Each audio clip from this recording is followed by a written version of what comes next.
Hi everyone, my name is Karen, this is my channel RatherBeReading, and today I'm bringing to you a what I watched video.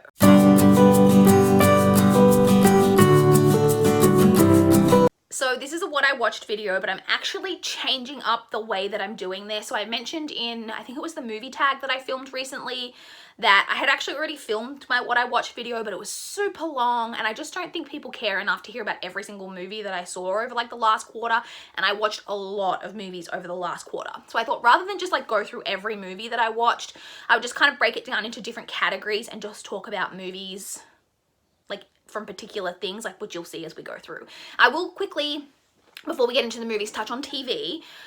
So as you know, I've been in a huge TV watching slump for ages, and I feel like over the quarter from like July through September, I was really making progress. I have fallen back into a slump since then, but it wasn't just a TV slump, it's kind of a movie slump. So I watched so many movies in like August and like through the first like part of September, and like the last movie I watched was on the 21st of September, and I haven't watched a single movie since, and it's like halfway through November, which is kind of crazy. So it's not just like TV, I'm not watching movies at the moment either, I just haven't been in the mood for it, which is really strange, but it is what it is.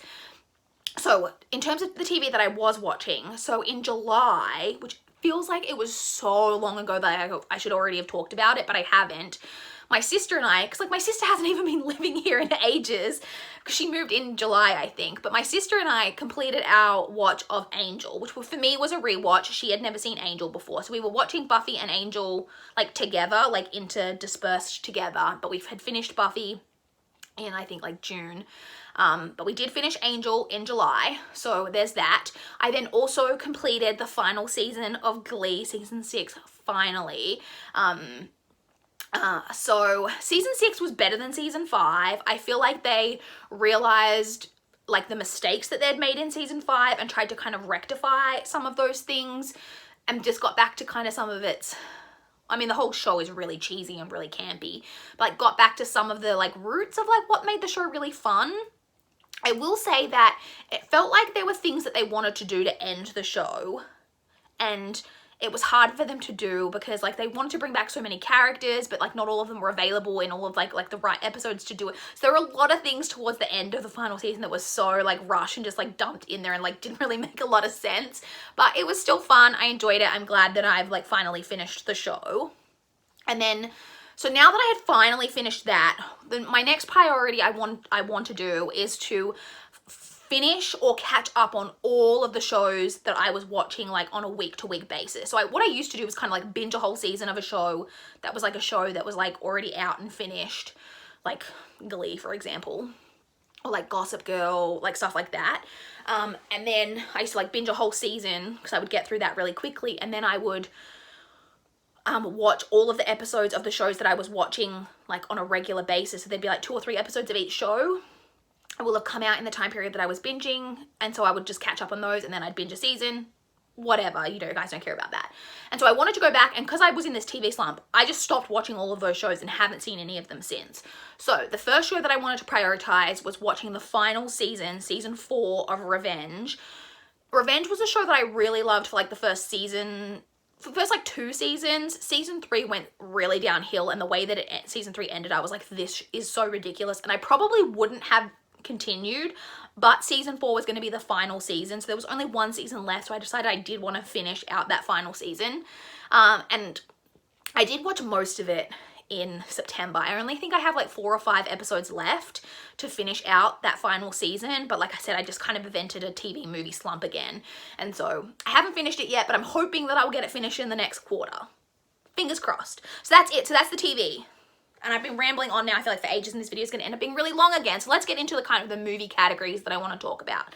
So first off, I thought I would touch on the book to movie adaptations that I watched over the past quarter, because I do try to, whenever I read a book that has a movie adaptation, I try to watch the adaptation afterwards, which, like I said, because I haven't watched the movie in like 2 months almost, I have like a huge backlog of books that I've read that I've like got the movies noted there that I want to like watch the movies of, and like I really need to get onto that.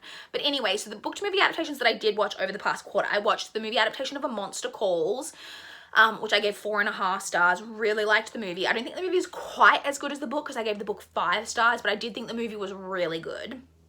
I rewatched Where the Heart Is. That was a movie that I had previously seen, and then I read the book, and so I rewatched the movie. It's just an enjoyable, like, cheesy, like, drama, romance kind of movie. I gave it 3.5 stars. Like I said, it's a movie that I've always really enjoyed. I then watched the movie adaptation of The Boy in the Striped Pajamas. I gave that 4 stars. Again, I don't think it's quite as good as the book, but I did still enjoy it. I watched the movie, again, it was a rewatch. I watched the movie of Precious, which is a movie, again, that I had previously seen, but I read the book, the original book, which was called Push, and so I rewatched the movie. I personally think the movie is a lot better than the book because the book is really hard to read because it's written in, like, the way that the character speaks, and the character is very uneducated, so it was, like, quite hard to read. And also, I mean, the whole movie itself is hard to watch as well and the book is hard to read because of the subject matter, but I did rewatch the movie. I gave that 3.5 stars. I feel like there was one other one that I meant to mention there, but I don't know what it was. I think that might be it. Okay, so that's the first category, book to movie adaptations. I then thought I would just quickly touch on movies that I rewatched, in addition to any that were book to movie adaptations, because I just thought it was fun to, like, talk about movies that I've just had the desire to rewatch over the past quarter. So there were 2 other movies besides the book to movie ones that may have been rewatches that I rewatched this month.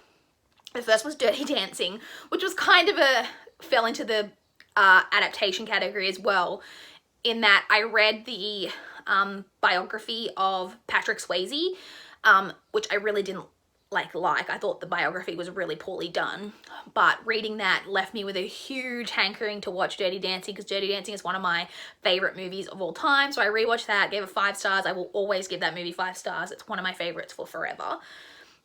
I then also rewatched Stepmom, so, which is funny because it was on TV. Like, I'd been watching something and turned it off and then was flicking through the channels and saw Stepmom was on, and I owned Stepmom on DVD. So could have just put the DVD on, but no, I sat there and watched it, like, with ads, even though I owned it on DVD. And so this is a movie that stars Susan Sarandon and Julia Roberts. The gist of it is that Susan Sarandon was married to this man and had kids with him, and they've separated, and Julia Roberts is his new, like, girlfriend, like gonna be like the stepmom to, like, her kids. And it's kind of mainly focuses on their relationship. I love this movie. I've always loved this movie. I don't know why. I mean, I love Julia Roberts and Susan Sarandon, and I think they both do really great performances in this movie. And it just, like, hits me in the heartstrings, this movie, and I always cry, and I love it. And I gave it 4.5 stars. Like I said, I don't think it's, like, a super, like, popular movie, but I really enjoy that movie. I then thought I would also touch on my, like, movie franchise catch-ups. As you may know, so I was doing a big, like, Marvel catch-up. That's how it kind of started, is I went back and restarted the whole Marvel franchise and watched every movie, because there were a lot that I hadn't seen and I was trying to catch up. So I did that, and then from that I decided, oh, there's some, like, I want to do that for a bunch of other movie franchises that I'm behind on. So I did, like, DC, then I did X-Men. Was that the last one that I did? I think so. And so then the one that I finished over the past quarter was I was catching up on the Fast and the Furious franchise, which is not, like, quality movies, but, like, they're enjoyable. And so I did complete my catch up of that series, and so, with the exception of the one that just came out, the Hobbs and Shaw one, I haven't seen that yet, but all of the others I have seen, and I did do a ranking of them because I always do a ranking after I do those catch-ups. So I'll leave a link to that down below. My Letterboxd will also be linked down below, which, if you don't know, Letterboxd is basically like Goodreads but for movies, and you can follow me on there and, like, see what I'm watching in the moment. So there's that. And then I've started, the new franchise that I'm catching up on is Rocky. So, fun fact about me, I love the Rocky movies. I've seen the first 6. So, like, the original, like, 5, and then the Rocky Balboa that came out, but I haven't seen any of the Creed movies. And they actually get really good reviews, and I really wanted to watch them. But I wanted to go back and rewatch the original movies before I got into Creed. So I think I've watched the first 4 Rocky so far, which Rocky 4 is my favorite Rocky historically. So it'll be interesting to see where that ranks once I've seen the Creed movie, because I've heard that they're really good. But yes, that's kind of where I'm at with movie franchise catch-ups. Okay, so then let's just get into straight lowlights and highlights from the past quarter. So I'm going to start off with the lowlights, so the really crappy movies that I watched over the past quarter. So first off, we have Black Christmas, which the 2006 version. So I actually watched the original from like the 70s, I think it was, which was okay, not my favorite slasher, and I love a good slasher flick. But then there was a remake from 2006, and it was really bad. What did I give it? I gave it 2 stars. It was a really terrible remake. And it's funny because I didn't know, I watched the 70s and the remake, and then literally after I finished watching it, like a week later, the trailer released for the remake that's coming out like this year. And the trailer gives basically everything away. So I hate that about trailers. It's like book synopsis when they just give everything away. Anyway, so that was one of the lowlights. I then also saw The Haunting of Sorority Row, starring Leighton Meester, which is about a haunted sorority. I gave that 2.5 stars. Really terrible. It was one of those movies that like the like CGI effects and stuff in it was so bad. They made like an already like cheesy movie just like even worse. Sorry, my legs are falling asleep. I then also gave 2.5 stars to Phenomena, which is a movie starring a young Jennifer Connelly, and it's really weird. It's like she has the ability to like talk to bugs, and then she goes to like a boarding school in like Sweden or somewhere like that. And she's like the daughter of a famous movie director, and then around this area where she's going to boarding school, there are girls who have been being murdered, and it like has a monkey, and it was a really weird movie that I didn't love. I gave it 2.5 stars, like I said. I also gave 2.5 stars to a movie called Blowout, starring John Travolta, which was weird because I really didn't like the movie, and I was not enjoying the whole way through, but then the very end of the movie, the very like ending, I was like, okay, that was a good, like I loved the way that they did that ending. So I ended up giving it 2.5 stars, even though the whole way through I was really not enjoying it. I haven't given you a synopsis for like a single movie in this. I apologize. I'm not going to start now because we're almost through, so why bother? And then 2 extra low lights for like 2 movies that I couldn't even finish. The first is a movie called House, which I didn't finish, but I feel like if I'd been in a different mood, maybe I would have. This is kind of I think it's Japanese. It could, I'll put it on the screen if it's different, but I think it's Japanese. Like horror movie. And it's supposed to be like kind of like a campy horror, I think. And it's really strange. Like there's really weird stuff going on in it, and I just was not in the mood for it, I think. And so I gave that 1 star because it wasn't as bad. So partly why I think I wasn't in the mood for it was because literally just before that I had DNF'd another movie. Like I couldn't get through another movie, which is my final one that I'm going to talk about in the lowlights. One of the worst movies I've ever seen. It's called Bad Meat. I literally got through, I think, less than 30 minutes of this movie, and then I had to turn it off. It was really bad. The premise of it is supposed to be that it's about a group of like dysfunctional youths who are sent to a camp for like, you know, bad teens where they're gonna get like whipped into shape, kind of like a boot camp kind of thing. And the premise of it is supposed to be that a like flesh eating, like I don't know, there's some kind of disease goes through the camp that like turns the counselors all into like flesh eating zombies or something. I'm not exactly sure. It didn't even make it quite that far. The point where I turned it off, already this movie was really bad, and then the point that I turned it off, huge trigger warnings like for this movie. There was literally a scene where a dog was beat to death with a shovel. It was fucking awful. And then straight on from that, there were 2 of the like camp counselor characters who were having sex, and they were having sex like, this is really weird that I have to talk about this, but they were having sex like facing each other, and they were just starting to become overcome with what like ever this like disease or whatever was, and they literally started puking on each other while having sex after we just saw a dog get beat to death with a shovel.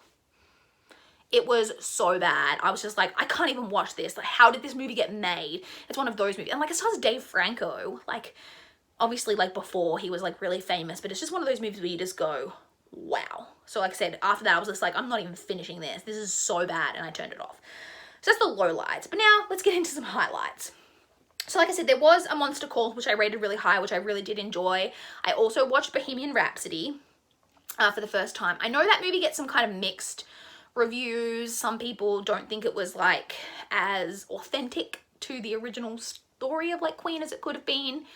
I think that I don't know how authentic it was because I wasn't around and I don't know enough about it to comment on that.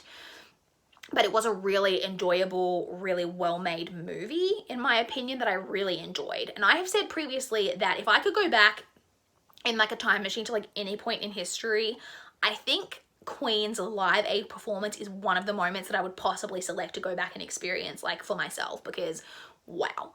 And I really enjoyed that movie. I gave it 4.5 stars.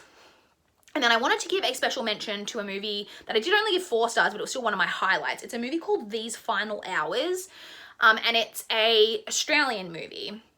And it's kind of like a post-apocalyptic movie. So it's about that there's a meteor that has already hit Earth, but the like impact zone of it is like slowly spreading out. And like there's this area in Perth in Western Australia that's going to be like the last point on Earth to be like overcome. Like there's parts of the world that have already gone, and it's like however many hours away from this part of the world also being wiped out. So everyone knows that they're gonna die. This movie is super dark. So it's like kind of all about like the main guy in the movie is trying to get to this party, like end of the world like party, and he comes across this little girl and he ends up kind of trying to help this little girl, and that's kind of what the main plot of it is. But you just see everything that's going on, and like it felt in some ways really honest to what might happen, the different things that might happen if we all knew that the world was going to end. There is no police presence, obviously, because why do the police give a shit about anything that is going on when they know that the world is about to end? People are doing all kinds of illegal, awful things because there's people who maybe would want to do those things in normal life, but they know they can't because they would be punished. But if you know that you're going to have no punishment for it, but why not try? A lot of partying, a lot of drugs, a lot of really awful stuff going on. It was really dark. I really enjoyed it. I thought it was a really interesting look at that type of situation. I said it's an Australian movie, so I don't know how easy it would be to get your hands on a copy for people outside of Australia, but if you can, I would definitely recommend checking it out because I thought it was a really interesting movie. Like I said, I gave it 4 stars. So that's it. That's kind of everything I wanted to discuss. I don't know how much shorter this was than me just literally going through every movie that I'd seen, but I thought this was kind of a more fun way to talk about it, just kind of in different categories. So I would love to chat with you guys in the comments down below. If you've got any thoughts on any of the movies that I talked about, if you've seen any of them, or if you have any movie recommendations, because I'm always looking for more movie recommendations. But yeah, I would love to chat in the comments down below. Please like this video if you liked it. Please subscribe if you want to see more book or movie content from me. That is all I have for this video today. Bye guys.